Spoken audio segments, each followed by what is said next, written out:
Sir, 1 year at the DOJ, how has it been for you so far? Well, ang DOJ is I think, the busiest of all departments. As a matter of fact, 24/7, hindi na kami napapahinga dito. And almost all the controversies arose from the DOJ or its attached agencies. Attached agencies like the NBI, the Bucor, the Bureau of Immigration, the LRA, and because of the we have a vacancy rate here in the employment of our staff of about 45%. We need 1,500 plus more lawyers here. And in the next 2 years, we plan to hire 2,000 more. So, because of this, we have formed several paralegal groups to help us in the disposition of cases. And maganda naman ang nangyari because as of January to December 2016, about 334,100 or 88.5% of the 377,533 filed criminal complaints are already resolved, and 283,000 of which have been filed in court. So, despite the fact that we are undermanned, we are doing our best by using or by employing paralegals and distributing these cases to our different prosecutors in Metro Manila. And hopefully, yung backlog namin from 12,000 to 14,000, which we inherited from previous administration, we could resolve it by next year. Sir, with that, what can you say has been your priority for the past year? Ano po yung talagang tinutukan nyo, pinatutukan nyo sa inyong mga prosecutors? Well, when I was appointed by the President, he gave me 3 marching orders. Sabi niya sa akin, SecVit, use all the resources of your office in order to stop drugs, corruption, and all forms of criminality. So, in the beginning, after we assumed office, 20 days after we assumed office, specifically on July 20, 2016, I, through the help of the SAF, took over the operation of the Bucor and raided it. Nagkaroon kami ng digmaang droga, which broke the backbone of the drug syndicates there. And we know that 70 to 75% of all drug transactions in the entire country emanated or are being transacted inside the Bilibid. So, yun lang napakalaking bagay na nun because these illegal drugs coming from mostly from China, which are imported or manufactured in the high seas and thrown or jettisoned overboard ships, and then in order that it will be retrieved by the drug lords and their men, this has been stopped.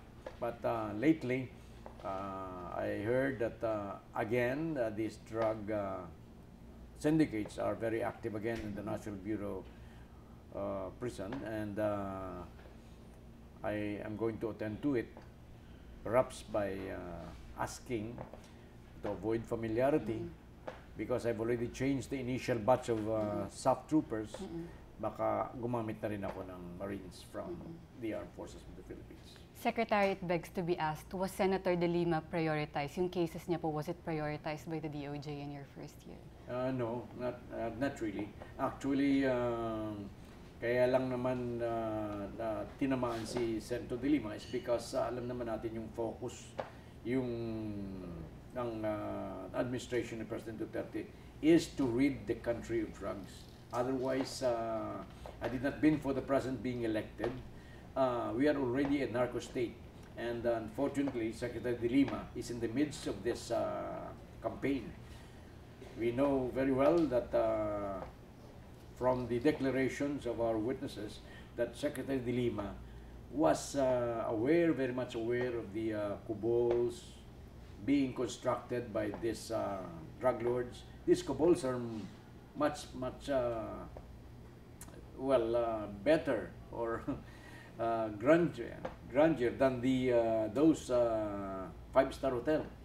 And we have, of course, you're already aware that we have documented this, that Secretary Lima was in and out visiting these drug lords inside the New Bilibid prison. Sir, what is now going to be the dynamics of your investigation into the drug proliferation inside the Bilibid, given that some of the inmates are now discharged as witnesses of the government? Actually, hindi naman makaka-apekto yung, if ever we are going to use these drug inmates to be our witness under the Witness Protection Program,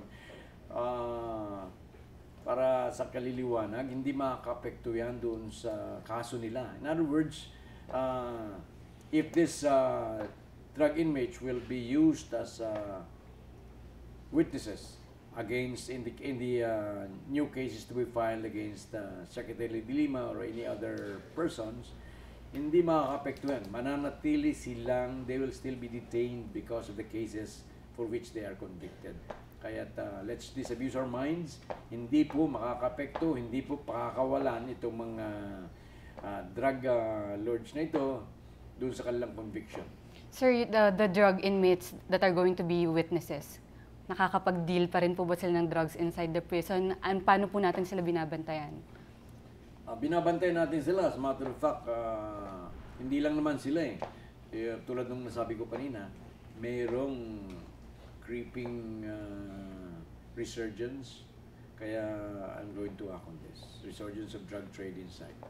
Sir, with the lack of manpower, your war against drugs, and other issues, ano po tingin nyo will be your biggest challenge in your tenure at the DOJ? Well, sabi ko, is the fight against corruption. You know very well, and I could not deny this, that there are corruption inside my own DOJ. And also in my attached agencies like the NBI, the Bureau of Immigration, the LRA, and the Bucor. And because of this, these corrupt individuals are already very much entrenched inside our offices. And I've done some transfers of these people in beginning with my DOJ here, the main office. As a matter of fact, I said that I will be a hypocrite if I begin cracking down against the corrupt employees of the other departments when I should have begun with this department. Kaya ang nangyari nun, inumpisan ko dito, meron akong inalis na prosecutors, para lang malaman nila na yung kanilang nest of corruption ay it is not hindi naman ninitiling parang ordinaryong tuloy-tuloy lang kanilang ginagawa.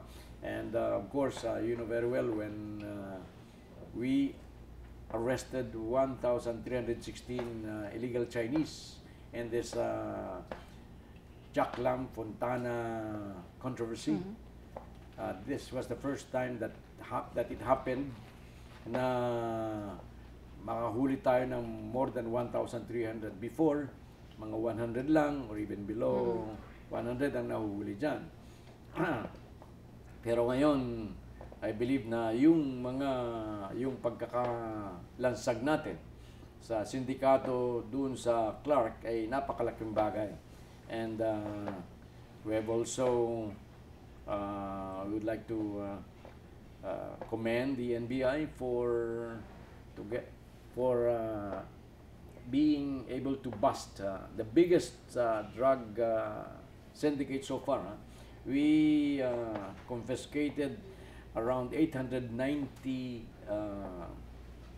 kilos of shabu worth 6 billion pesos. Yan ang pinakamalaking drug haul so far.